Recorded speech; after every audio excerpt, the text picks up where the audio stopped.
Business over drinks. Business over drinks. This is Dave and Tom. This is business over drinks. Hey everybody, welcome to another episode of Business Over Drinks. My name is Telling and I'm calling in from Singapore. Hello. My name is David. I'm calling in from Brisbane, Australia. And tonight, as usual, we have a guest that makes me extremely jealous. His name is Mat Stillone. So before we start pestering Matt with questions, I thought I'd quickly introduce him. So Matt is an award-winning Gen Y entrepreneur, the helm of a number of successful companies, so including Protein Supplies Australia, which I'm a happy customer of. It's a supplement startup whose mantra is natural nutrition without the crap. So founded in 2011 in Matt's home garage with an initial investment of just $5K. PSA is a self-funded success story. So fast forward a little bit, and Matt has diversified into manufacturing and developing products for global supermarket giants, specialty retailers, and other well-known brands via another startup venture called Integrity Food Co. So Matt's ability to diversify saw another business, Botanica Blends, launch nationally in February 2018 with a focus on plant-based nutrition. In May this year, 2020, Matt launched his latest business, Flexible Foods, which offers plant-based meat alternatives and quick and easy vegan meals. So Matt was awarded Business News Australia's Young Entrepreneur of the Year Award for wholesaling, manufacturing, and distribution in 2015, 2016, and 2019. He was also shortlisted for the Optus and Telstra Business Awards in 2016. So Matt is very busy, I'm assuming. How you doing, man? I'm really good, man. That was an awesome intro. I couldn't have said that. Yeah, shred it out. It's just that's Dave's thing. He reads out intros just really mechanically all the time. He's done really weird intros before. This was better. This is better. You could see he was trying. I can read. Yeah, you can't, man.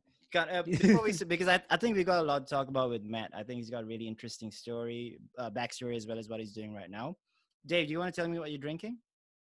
Yeah, so tonight, you've probably seen me drink this on the show before. I'm trying to finish off this bottle of Johnny Walker Black Label. So I'm drinking that with Diet Coke. Yeah, because Dave has a drinking problem. Matt, what are you drinking? I just want to give a shout out to the crew down at Sober, down in Burleigh Heads in Queensland, Australia.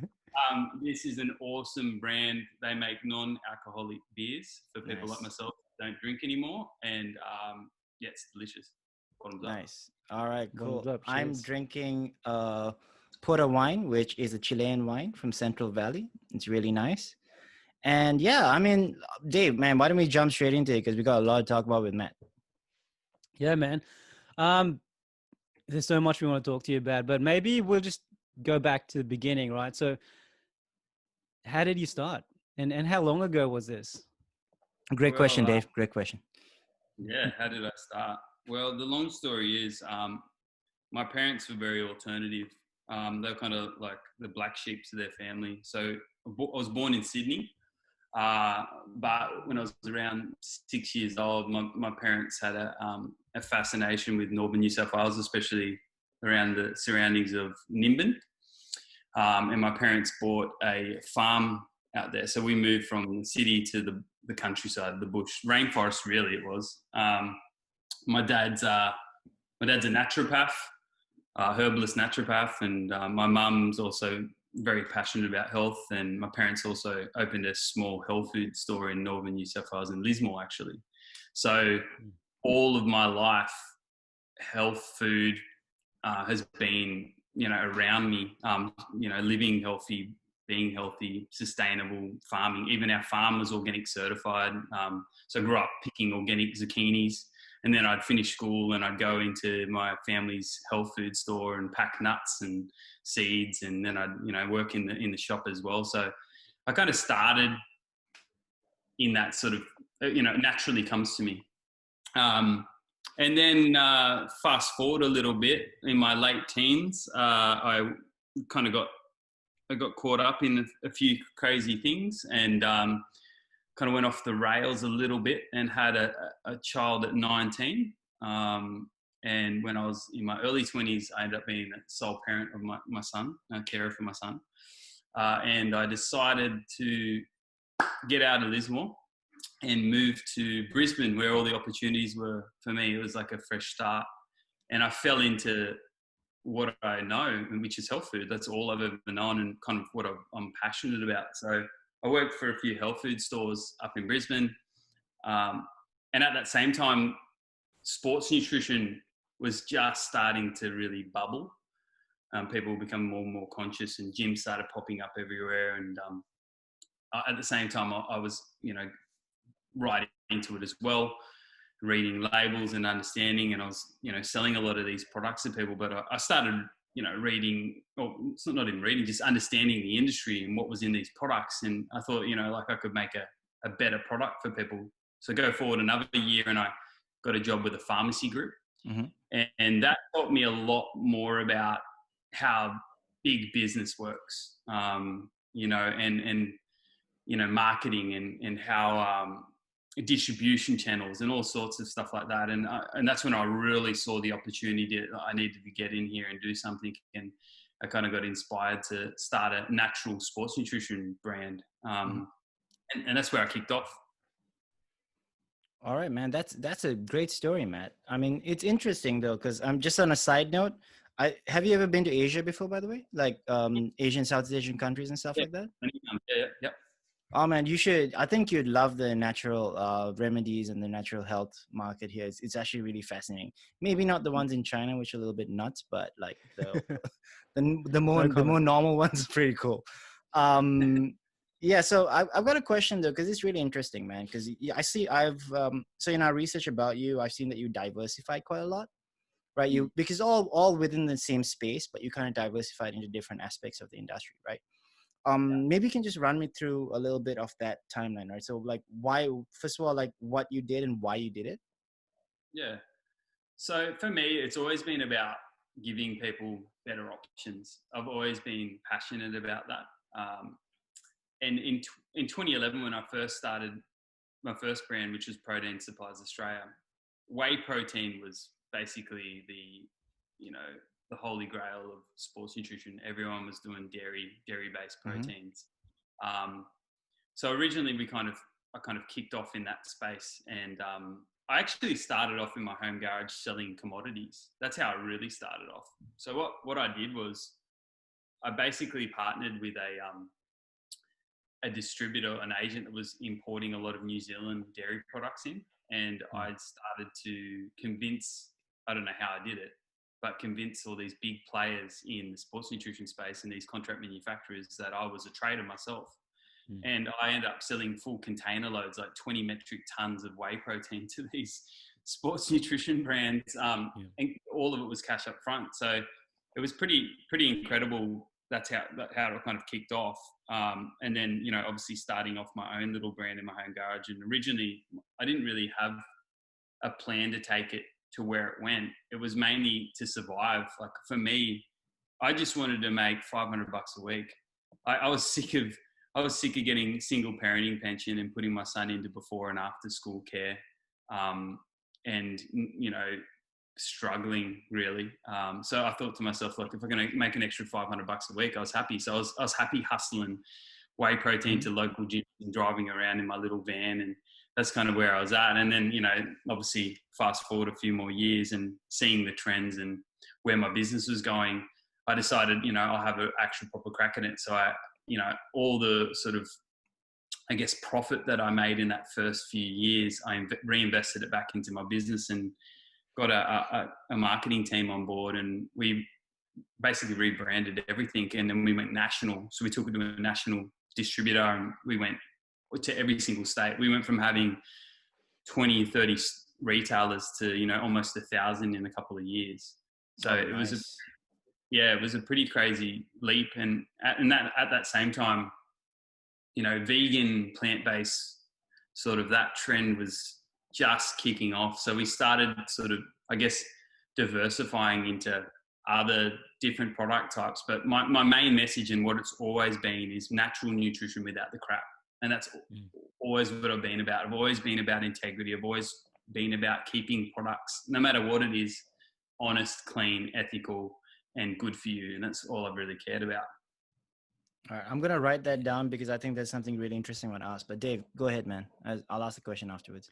Yeah, I mean, there's a lot of questions I want to ask from that, but just going back to the start, still when you were trying to make $500 a week, did you always have an entrepreneurial heart? Because some people would have thought, I just need to get a job, then I can support my son. But it seems like you went the way of, I need to make money as a hustler, as a business person. Has it always been there, or? Yeah. Yeah. So, we talked about this before, and I'm happy to share the skeletons of the past. Yeah. So my mum's always said I could sell ice to an Eskimo. I've always been really passionate about, I don't know, I enjoy business, and I enjoy creating something and selling it and being able to sell it to people. And when I was younger, I used to make mixtapes and sell them at school, mix CDs. And then I used to do burnt movies and sell them in high school. And then, Me too. Wow, okay. growing up in northern New South Wales, especially around Nimbin, the drug culture down there is it's quite active. A lot of, growing up especially around marijuana. For me, I grew up, it's part of my life. It was a part of my life for a very long time. It was very accepted and normalized. And in my late teens, I started selling, growing marijuana and selling it, a lot of it. And, obviously that's another story in itself, but talking about that entrepreneurial spirit, although, I know a lot of people disagree with that and how I chose to live for many years. It was something that I enjoyed at the time. I enjoyed it because it taught me a lot about distribution, logistics. I fucking love that. I love that. I am stealing that shit. Okay, Karen, sorry, Matt, please. But and I will say, don't get me wrong, my parents taught me a lot about building business without actually showing me the blueprint. I just watched them grow their very small, humble health food store in a very small community. My parents never set out to take over the world. They just wanted to give people good food. So that's kind of where I grew up in. But for me, I was always driven by money when I was younger. Mm-hmm. Money, I had this goal, in my head, and I thought that I literally thought I could live out my years being a drug dealer and survive and support my son and all those, crazy things. I really thought that was my life. I had it in plan and set in plan. So I guess, talking about that entrepreneurial spirit, going back to that, unfortunately, I used a negative thing to empower myself and kind of teach myself a lot about that sort of entrepreneurial drive. It really grasped me for a long time, and I think it's purely because I had instant gratification. Yep. And, obviously in my mid-20s, I had a huge wake-up call. I had a very close friend of mine went to jail for maybe 5 or 6 years. And I felt like I was next, and a couple of weeks before this all happened, my mum came around and, she found a lot of money in my freezer, and broke down to tears and, basically said to me, it told me, you're going to lose your son, you're going to lose your freedom. We're going to lose you. What are you doing with your life? And I remember just getting super angry at my mum. I didn't want to take any responsibility. And, I took off. I can't remember exactly what went down, but when I came back home, I went into a room and I was like, I need you to help me. I need to get out of this. It was becoming, dangerous. I won't go into detail, but the people I started associating with, I was changing myself also. I didn't like who I was. I had a friend in Brisbane and rang him up and he said, yep, come stay with me, man. And my mum and myself packed up my house in, a couple of days and I took off to Brisbane. So it was like, and that was it for me. I decided I cut every single person from my life that was negative to me would bring me back to that place. And it was a huge sacrifice. Like I remember coming to Brisbane and like, again, being on Centrelink and working in this pharmacy and making a couple of $100 a week and thinking, man, I was making this shit in a day. Like, and I literally, like it would kill me. It would kill me. And there was actually one time I slipped up, and it was funny because I slipped up and this person ripped me off a fair bit of money. And I was like, there's my karma. It was like, yeah, it was like a message from a higher power, stay on track. You're here, you're doing this, you're doing it for a reason. And I never looked back from then. It was like, nah, game over. And I never went back. All right, Matt, thanks, man. That story, I love the story. Yeah. I think that was really, Awesome story. thanks for being honest with us, man. Appreciate that. Oh, I know this is a little bit of a somber story, but because I live in Singapore, I don't believe in drugs, and drugs are bad. Cool. I just want to say that. Man, they'll get thrown in jail, man. Don't, what the fuck? No. But actually, sorry, going back to your previous answer, right? And also in relation to this answer as well, right? Authenticity seems to be a huge part of your brand, right? And part of what you are, like what you believe in, right? Do you think that's helped you, or has that hindered you in any way? Because I mean, the slogan of your company is like it ends with none of that crap, right? It's like no crap, right? Like, has that helped you or hindered you? Well, that's a really good question. And I think it has definitely, because for me, authenticity resonates with your consumers. Mm-hmm. People, especially when, like myself, I'm a very vulnerable person. I'm very comfortable talking about my emotions and sharing my journey and sharing my story and why I do what I do. And especially with Protein Supplies Australia, it's been a very integral part of the brand. So in terms of our customers, like we have brand loyalty is something that's really hard to build, but I feel like a lot of our customers trust everything that we do. They know exactly, they can believe in what we're doing and trust it 100%. And unfortunately, the sports nutrition world is notorious for dodgy players and just dodgy products in general. Sure. Unfortunately, because of my personality and the way I speak up and I call bullshit and I'm very verbal about it in the industry, and people know me for that. I don't have a lot of friends in the industry, but there's a reason for that. You know what I mean? The honest guys, they always silently give you high fives and they're happy to give you props and stand behind you, but not many people will call out BS. And for me, that doesn't affect my business though. It doesn't affect my business. If anything, it helps me because I only partner with honest people then. And that's all that's all I ever want to partner with, genuine people myself. So yeah.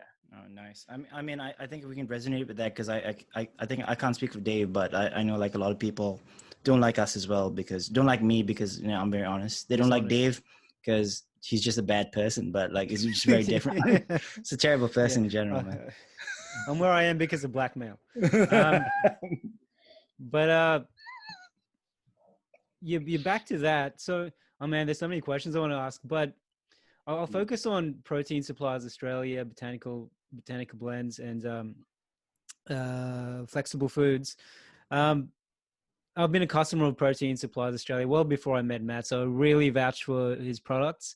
I'm a regular consumer of his pea protein, so check it out. Oh yeah, Dave, just don't stand up and show them your body though. That's not going to be a good person. Don't show them your body, man.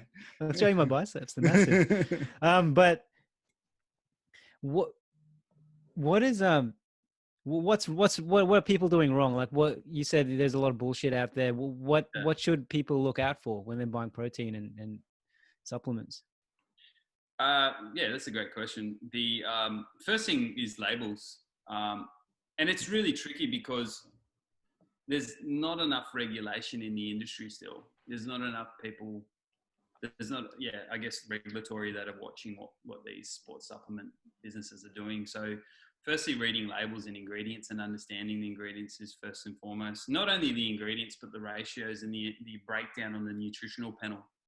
At the end of the day, manufacturers and brands can still put whatever they want on a label and make up numbers. And, so it's hard to test product because it's expensive to test product as well, especially when you're looking for certain ingredients and, you got to use HPLC or something that's sophisticated to find a certain ingredient. So anyway, that's another story. But another thing is health claims, ridiculous health claims. Like if any brand's promising you the world or their marketing, if a product seems too good to be true, for me, it generally, I should say, it generally is too good to be true.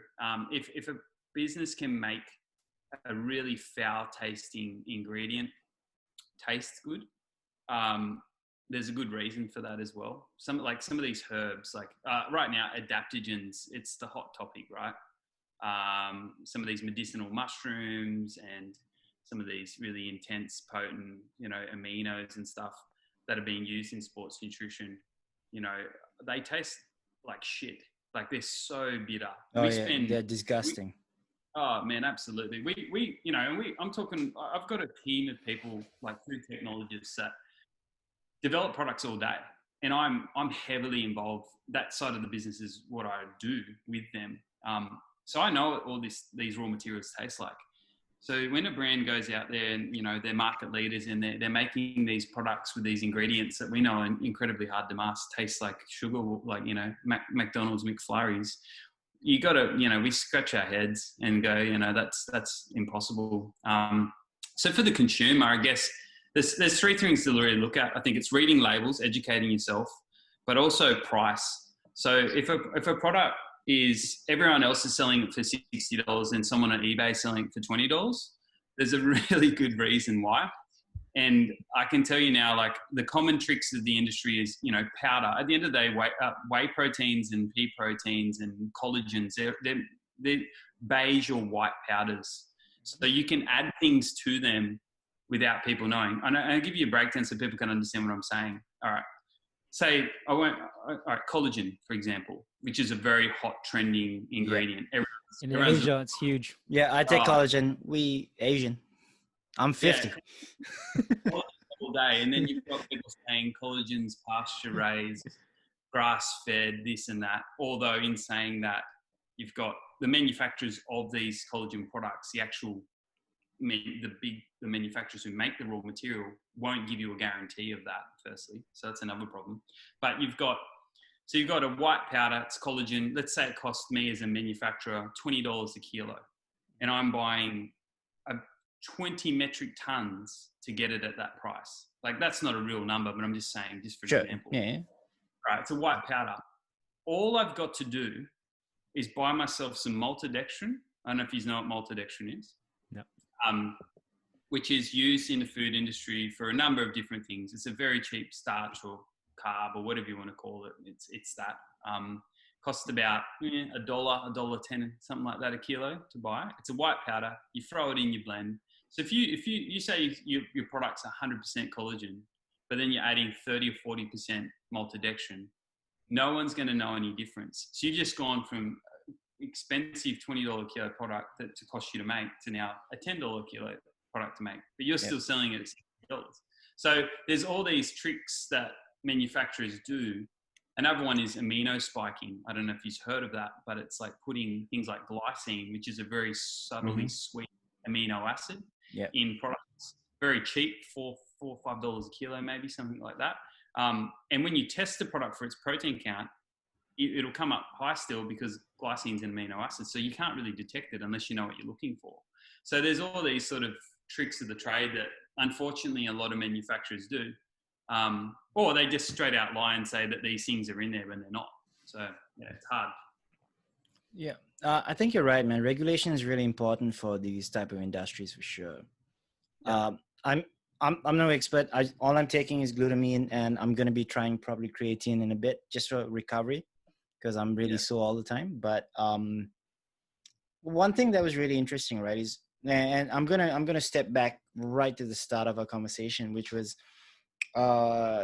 you were talking. It was funny when you mentioned that your drug dealing past kind of like helped you with how to do distribution and stuff, right? Like now it's like giving pure stuff. He's selling pure shit. Exactly. He's like, it's not this is Breaking Bad. This is Breaking Bad, but just like it's like 92%, 90, none of that bullshit, 60.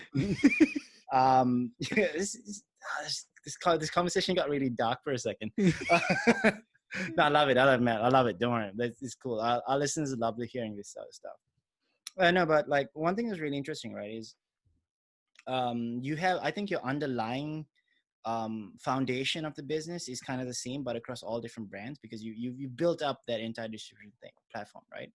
And I think what's really interesting for our listeners would be to kind of understand how you decided, or how you figure out, okay, this was going to be how my diversification plan.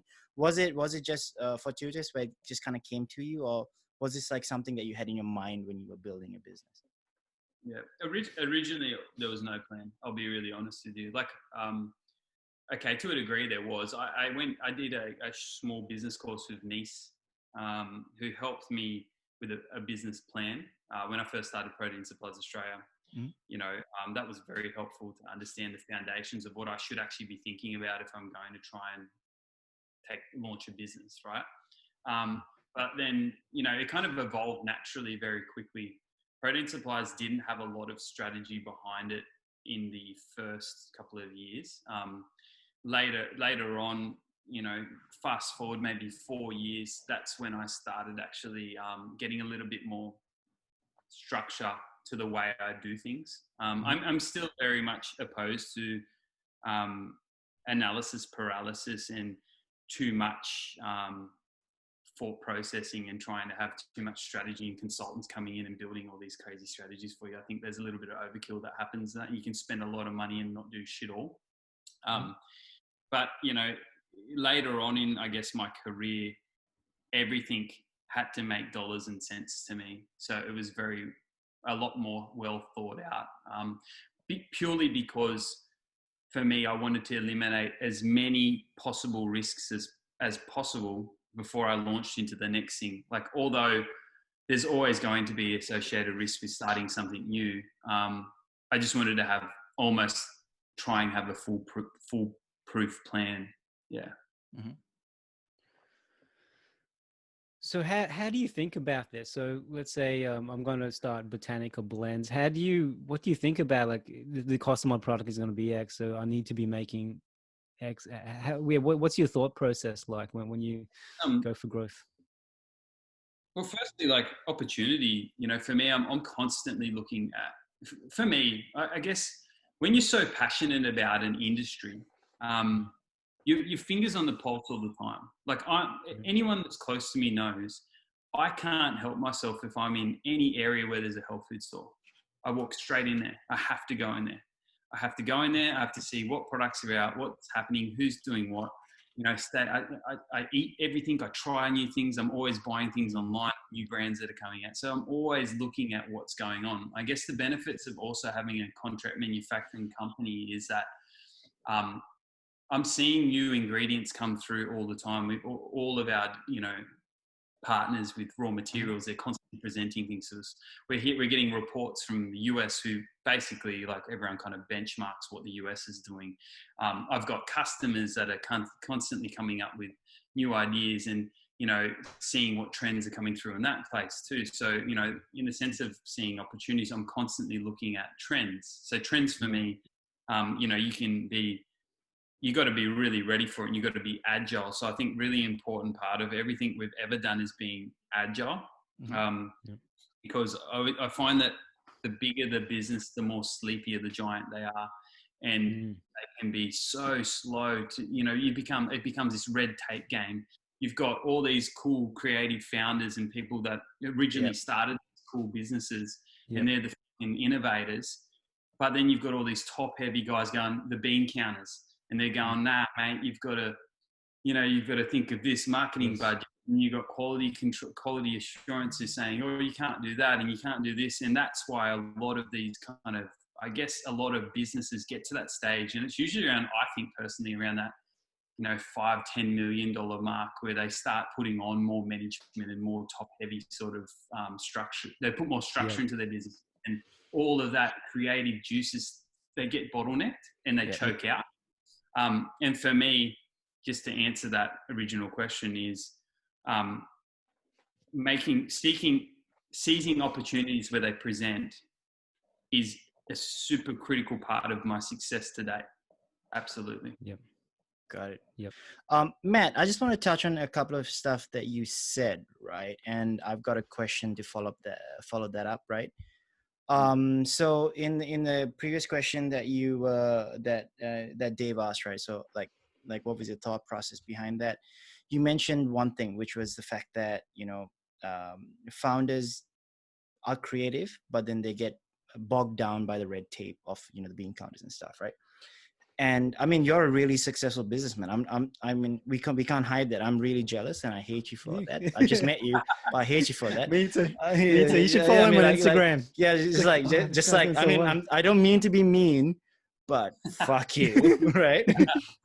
However, like, how do you stop yourself from being bogged down, right? I mean, based on everything I've seen, all the research seen, like you're not someone who's like, oh, we gotta wait like 3 months if we can do this. You're like, I'm gonna do it now, right? Let's do it. How do you do that, right? Entrepreneurs want to know that all the time. I get rid of people who slow me down. I shouldn't, and that's just this guy's gangster. Matt, do you want to rephrase that? I'm just going to suggest you rephrase that. I do and I don't, man. Like, I think that came across really harsh. And apologies to anyone that's listening to this that has worked for me in the past and it hasn't worked out. But for me, man, like there's exceptions to everything I just said. All right, we need quality assurance. Firstly, if you have this in food, and maybe in a lot of different industries. Yeah. No, most industries, quality assurance, QA is amazingly important.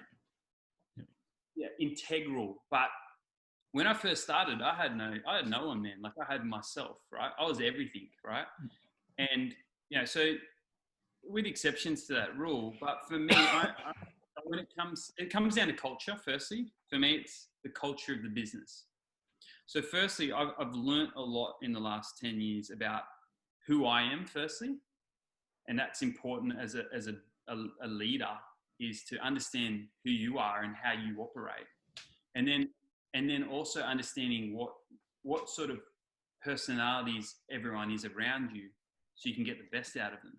Mm-hmm. There's not, like, I think where people get it wrong is you can't just brush everyone with the same, what's the expression? Paint everybody with the same brush, yeah? Yeah, that thing. Oh, these sobers, man, they're powerful. Yeah. Is this non-alcoholic beers? What the fuck? It's those fake ingredients that you were talking about. But that's the thing. Like, you really can't. So for me, it's creating a culture around you that is that empowers innovation, and actually surrounding yourself with people. I don't want yes men, and never have. You need people to actually question you and challenge you, absolutely. But I've just found this really perfect balance with the team I have around me, who I guess, and that comes down to the hiring process, and creating a healthy culture in your business, and that's purely what it's about. Because if you have a team that is willing to keep pushing forward and keep innovating, and like you were saying before, we've launched 7 products in the last 3 months.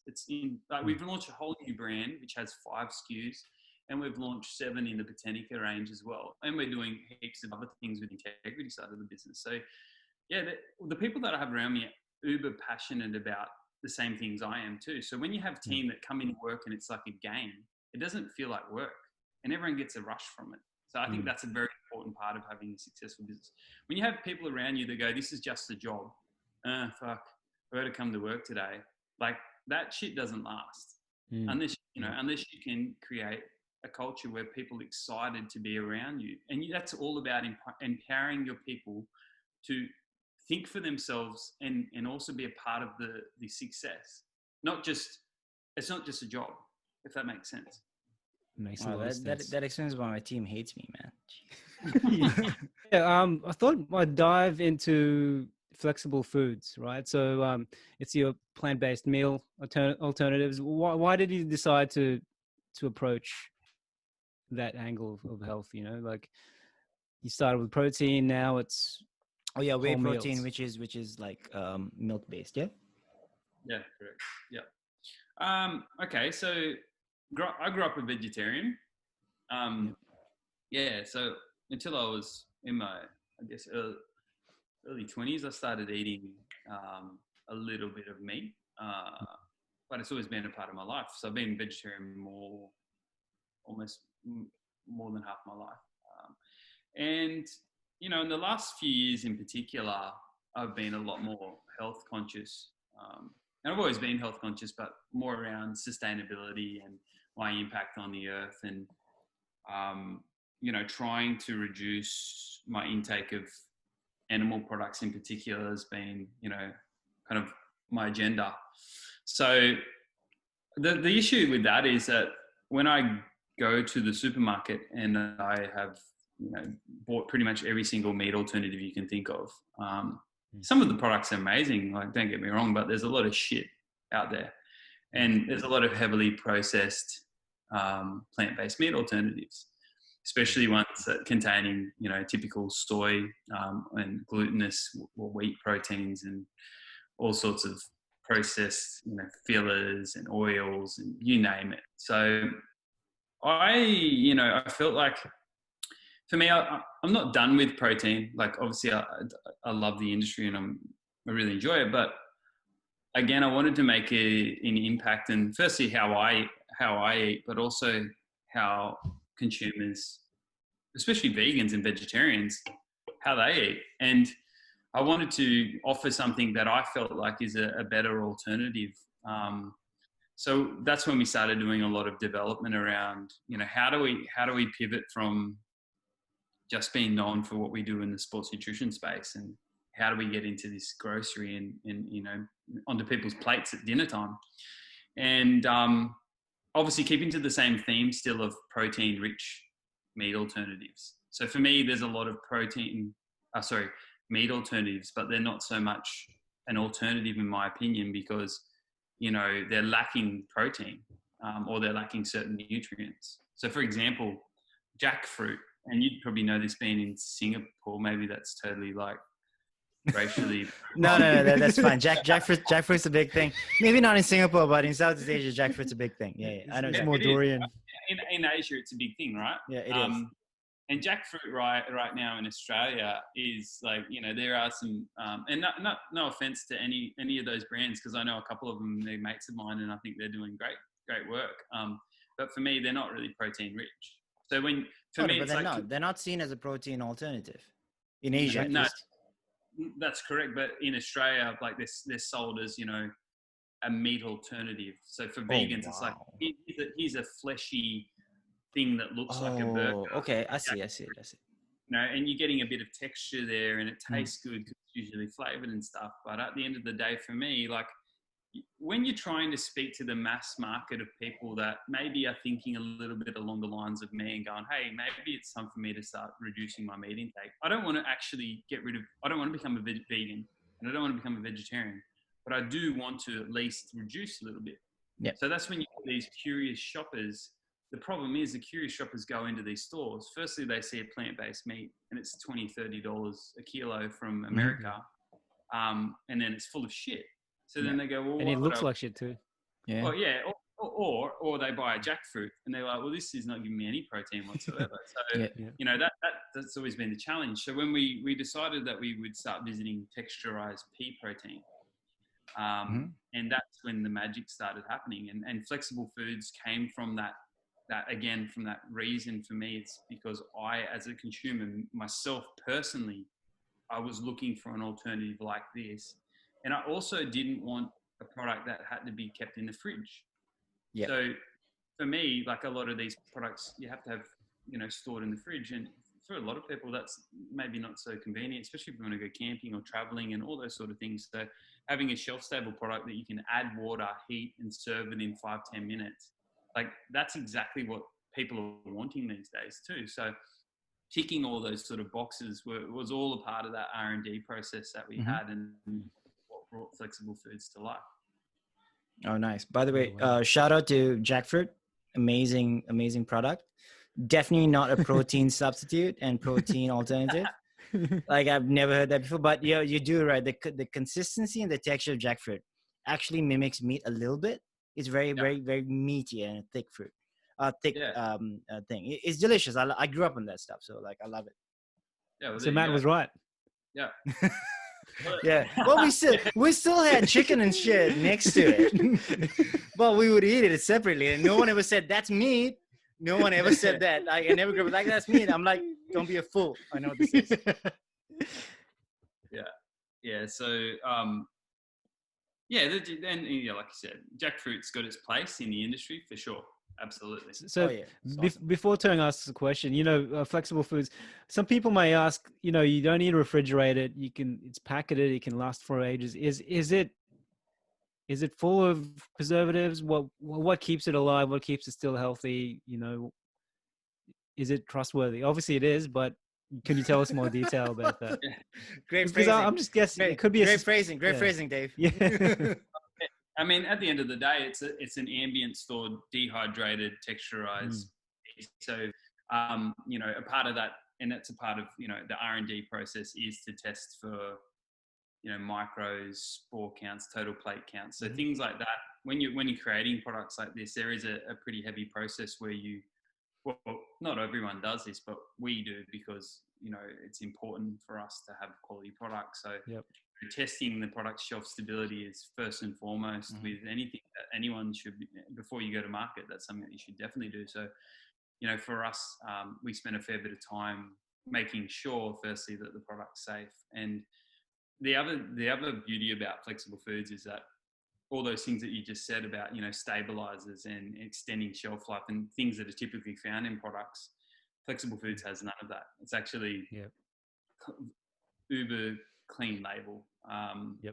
The no preservatives, no artificials, all even flavor enhancers. It's all herbs, spices, vegetables, and texturized pea protein is the core of the products. Yep. Oh, nice. Yeah, cool. We're going to take a little bit of a step away from that because I think we're going to touch on something that's kind of close to my heart and Dave's heart as well, is the marketing behind it. Because Dave mentioned to me that you don't really go through the traditional route of marketing, right? So you have your own special way of expanding brand. Your brand's grown insanely well in your market. So, I mean, maybe talk us through that. Like, how did you scale your brand, right? Because getting the quality right, getting the back end right, getting the process right is one thing, but then how do you scale it, right? Especially what in do you such a do? competitive market like protein. Right? Protein and like fitness is exceedingly competitive in every country. Yeah, absolutely. Well, there's a little bit of methods to my madness. For me, I think it's definitely important. It's hard to talk on this because I know a lot of people in the digital world, as in e-com brands, that don't rely on any of the things I'm about to say, and they are still powering forward. But for me, I've always wanted to have a place in retail, and in the last few years, obviously having a footprint in digital world as well. So traditionally speaking, where we've had a lot of traction is solidifying our, I guess, distribution network especially around Australia in health food. Health food retail has been always first and foremost for us. And having a number of, I guess, really well-known partners in distribution to help us get across has been very important. So being able to scale up has been quite easy because we have, so much of a strong, solid distribution network. And then the benefit of that is obviously rolling off other really strong relationships we have, such as Aldi, for example, who we have done, special buy-in promotions where we've just gone, hey, for me, it's a marketing exercise. So we basically utilize a special buy-in promotion on buy it now, you'll never get it again at this price, to bring brand awareness, but also product awareness. So consumers go, oh, what the hell, what is this brand? And that model helped build what Botanica Blends is today. It's funny, like with Botanica Blends, when I first came up with that concept, the Wizard, for example, I had heaps of marketing people that I know go, that's the stupidest shit I've ever seen. That's real, like it's dumb. No one's going to buy it. It looks too childish. It's playful. We recommend you don't do it. And when I showed it to a few buyers, I knew they were like, we're not convinced, whatever. Everyone's doing vegan protein right now. I'm like, cool. Okay. Then I took it to Aldi and I pitched it to them. And they said, and we were going to go just e-commerce. We're like, stuff, we don't need retailers anymore. No one cares about us sort of situation. We're going to go straight to just e-com, focus on that. I just want to show the Botanic Blends, the wizard thing over there. I just want to put it up there. We'll put the link to. We'll put the link to everything, but I just want to show people. people what you're talking about. It's a sweet wizard, by the way. Wizards, yeah, he's awesome, man. So in an Audi, we're like, yep, we'll give it a crack. And we sold out in like 5 days or something crazy like that. And then what happened was no one could get it from Audi ever again. So what do they naturally do? They look up online, and then our e-com went from 0 sales in the first month of January to it was trickling through, but we knew it was working because people wanted it.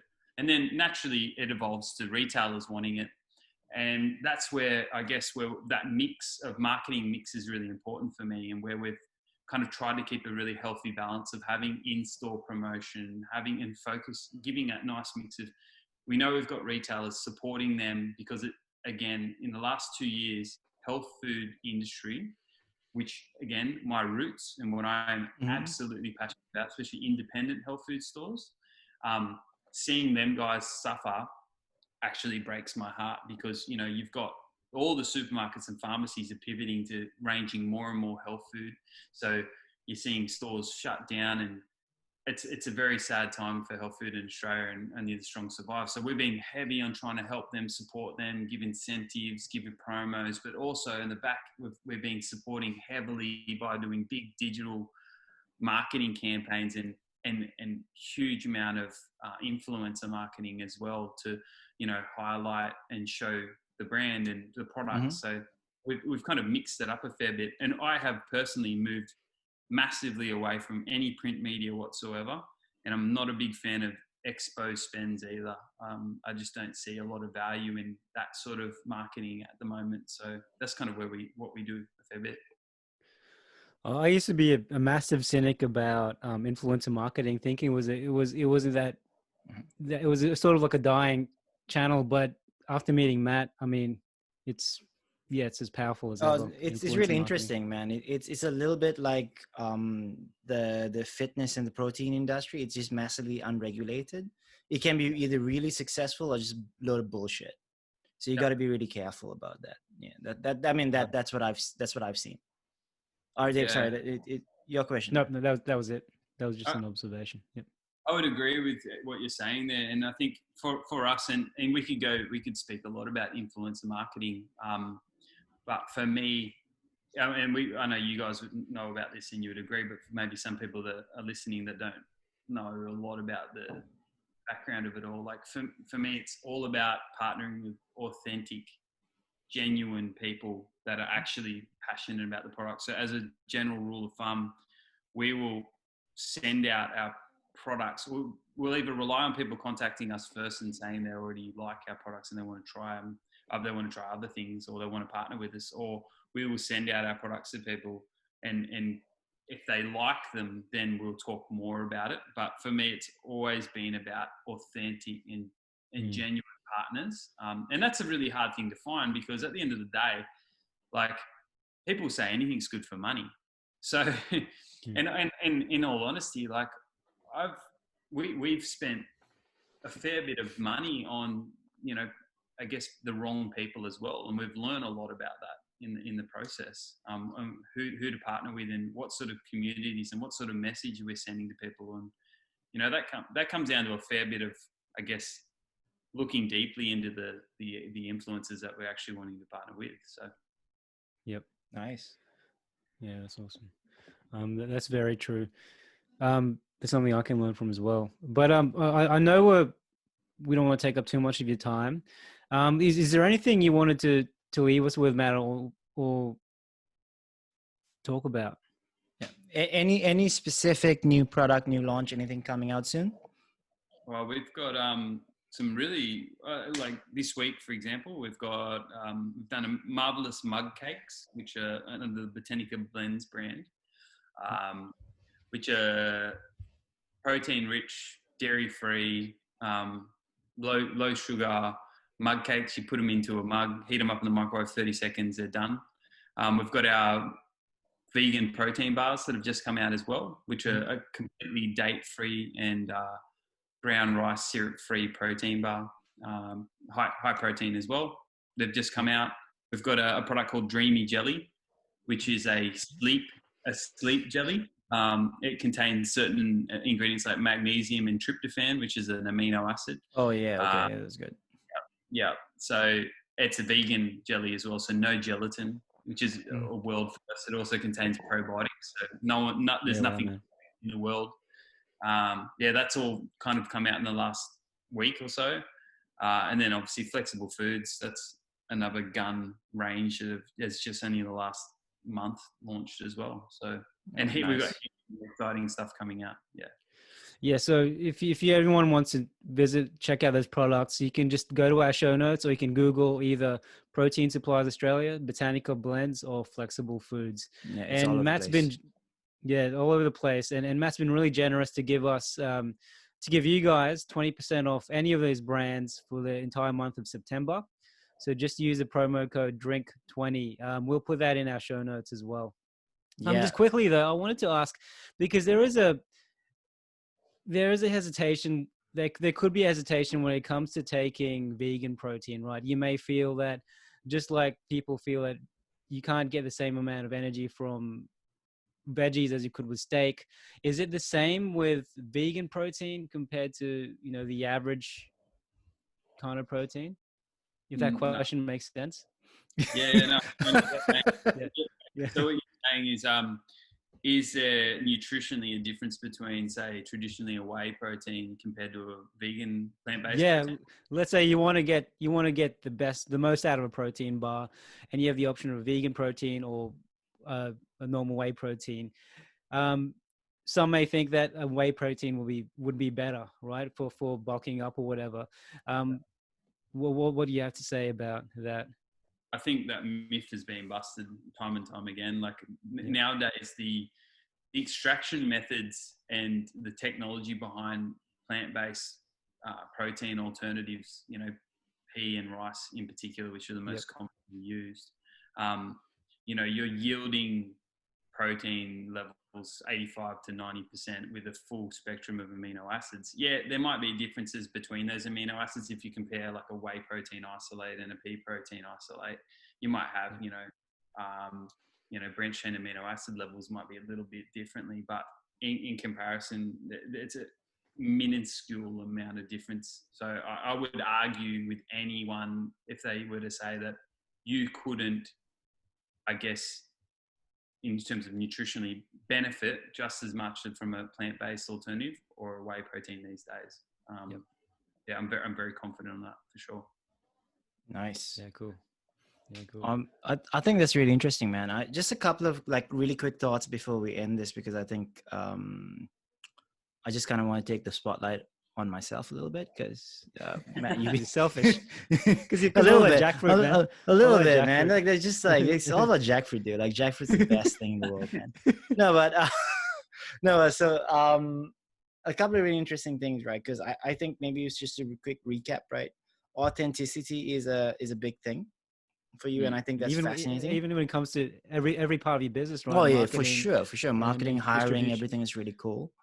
I think what people are going to get from this is the fact that how you hire, how you look at things, and your perspective on business is different from how and I can only speak on behalf of like my industry and my market. Is authenticity is a huge thing for you, and that's really good. It's very interesting. Just a really quick anecdote before I go.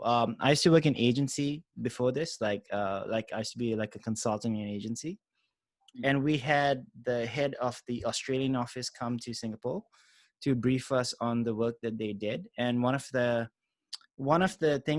case studies that they were sharing was the fact that there was this huge dairy brand from the US that was launching in Australia, and the way they spell mum was different. So MOM in I believe in the US is MOM, MUM in Australia.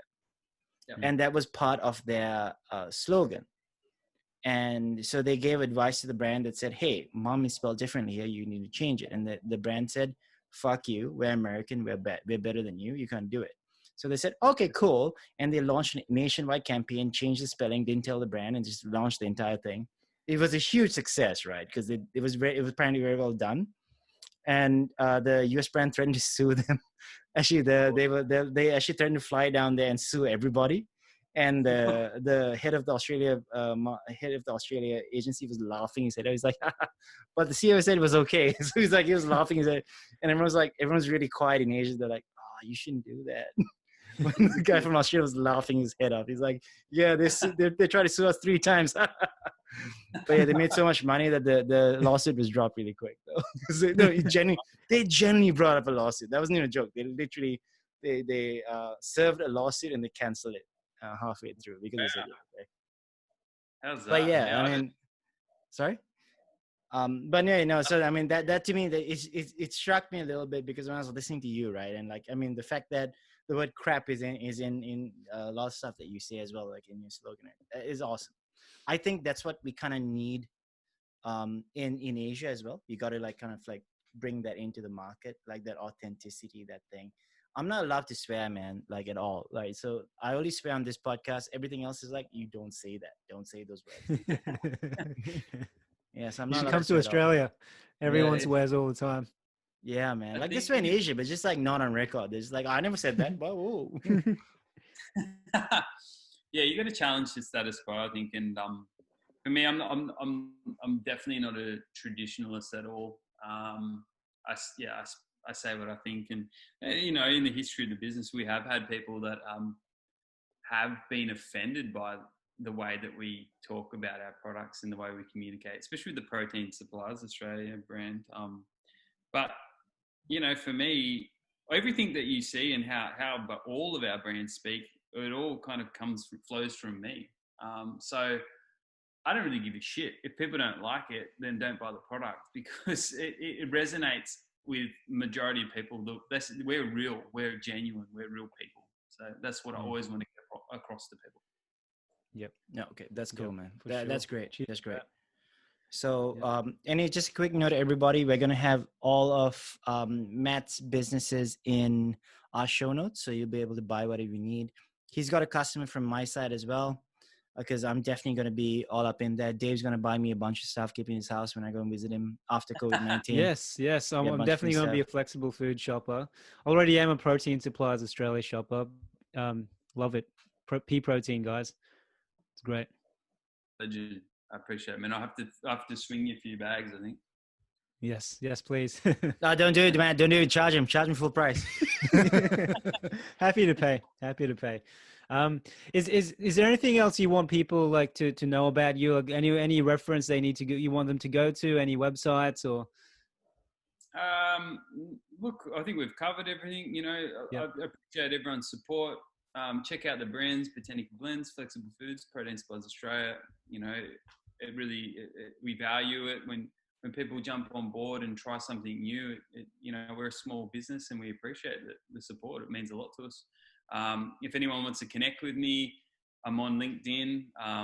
Look up Mat Stillone. You can contact me. You can chat. Happy to for anyone to inbox me. I'm not arrogant. I don't ignore people or anything like that. I love having a conversation and, you know, spitballing ideas with people. So yeah, for sure. All right, we're gonna send Matt a bunch of just like spammy messages on LinkedIn all the time, just like, hey, buy this. Hey, do you want to be a millionaire? Just hey, do you want to buy Bitcoin? Bitcoin. Crypto, man. Cryptocurrency, man. Do you want $1,000 a day? I can do it. That's the worst. That's a whole nother world, isn't it? All right, let's not shit on crypto. Crypto is not that bad. It's the worst. It's not that bad. It's the worst. I guess I just don't understand it enough. I know a lot of people that get into it. I just don't understand it. So. That's another topic. I'll keep quiet. But there's a whole new pod. Dave's gonna start it. Dave's gonna start his own cryptocurrency soon. So you just be really quiet. He can't say shit. All right.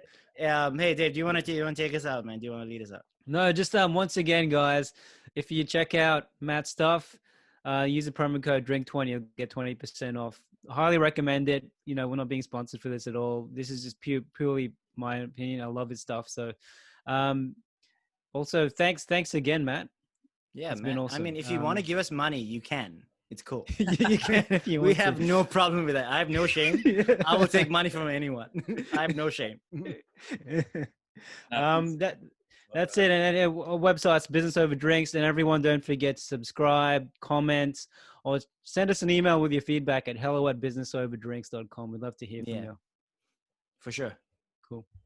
All right. Thanks, everybody. We'll just stop the